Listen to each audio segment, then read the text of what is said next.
आसुपारा के धानी विभाग की घटना ने सबको झकझोर कर रख दिया है। जिस प्रकार से बेवफा पत्नी ने पति को अपने प्रेमी के साथ मिलकर मौत के घाट उतारा, उसके बाद किचन में ही दफना दिया। दफनाने के बाद मिट्टी से ढक दिया, उसके बाद टाइल्स लगाकर, यानी कि उसके ऊपर टाइल्स बिछाकर, बिछाया किससे? अपने ही देवर से। उसको मालूम ही नहीं कि जिस जगह मैं टाइल्स लगा रहा हूँ उसके नीचे उसका भाई दफन, उसके भाई का शव इसकी क्रूर पत्नी ने दफना दिया है, वो भी अपने प्रेमी के साथ। ये घटना भारत में कई जगह पर झकझोर देने वाली सामने आई। इसी माह जुलाई की बात करें तो 7 जुलाई को सबा फिरदौस ने अपने पति को 17 बार चाकू से वार करके उसकी हत्या कर दी। वहीं 13 जुलाई 2025 को तो आपके रोंगटे खड़े करने वाली घटना थी, जब अपने देवर के साथ अपने प्रेम प्रसंग में लीन सुष्मिता और राहुल दोनों ने मिलकर, यानी अपने देवर के साथ मिलकर अपने पति को मौत के घाट उतारने की योजना बनाई। योजना इस कदर बनाई कि पहले नींद की गोली देते हैं। दिल्ली की इस घटना में नींद की गोली देने वाली पत्नी ने जब देखा कि अभी नहीं मरा है उसका पति, तो उसने करंट दे दिया। जब वो सो रहे थे तब उसको करंट देने के बाद उसकी जब तक मृत्यु नहीं हुई तब तक इलेक्ट्रिक शॉक देती रही और उसके बाद उस पति की हत्या हो जाती है, मौत हो जाती है।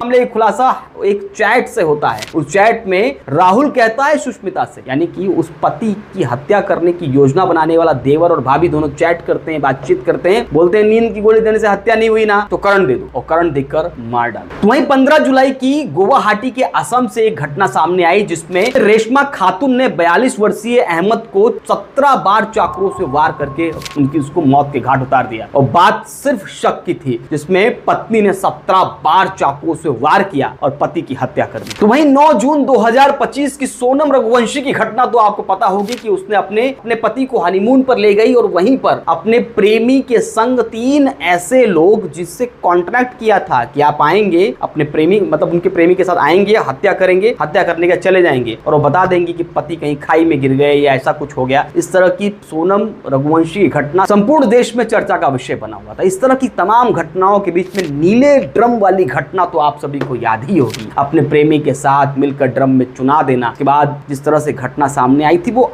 ये सारी घटनाएं कहीं न कहीं झकझोर देती हैं और पति पत्नी के विश्वासशील रिश्ते पर एक कहीं न कहीं सवाल खड़े कर देती हैं। कई बार ऐसी पत्नियां जो अपने पति को परमेश्वर मानती हैं, अपने परिवार को ही सब कुछ मानकर अपने घर परिवार को चलाकर अपने रिश्ते को सुगमता से लेकर जाती हैं, ऐसे हजारों लाखों करोड़ों महिलाएं इस देश में हैं। कुछ महिलाओं के ऐसे कृत्य से कहीं न कहीं एक धड़ा डर रहा है, सहम रहा है। वो चाहे ये हत्याकांड महिला करे या पुरुष, लेकिन अपराध भयंकर है। इस पूरे भयंकर अपराध को कहीं न कहीं रोकने की जरूरत है। वहीं रोकने के लिए सबसे प्रमुख है तीसरे व्यक्ति का इस संपूर्ण जीवन में आगमन, यानी कहीं न कहीं लव अफेयर ऐसी घटनाओं को ज्यादातर अंजाम देने में उस औरत को या पुरुष को बल देता है। यानी कोई व्यक्ति अगर दोनों की जिंदगी में अगर आ गया और दोनों की जिंदगी में आने के बाद वो समझाता है कि इस व्यक्ति का निकलना बहुत जरूरी है, अन्यथा हम दोनों एक नहीं हो पाएंगे, ऐसे में इस पूरे मामले को ऐसे बढ़ाया जाता है कि वो हत्याकांड तक तब्दील हो जाता है। धानीबाग की घटना भी लगभग ऐसी ही है। जिस प्रकार से गुड़िया चमन चौहान को चाहिए था मोनू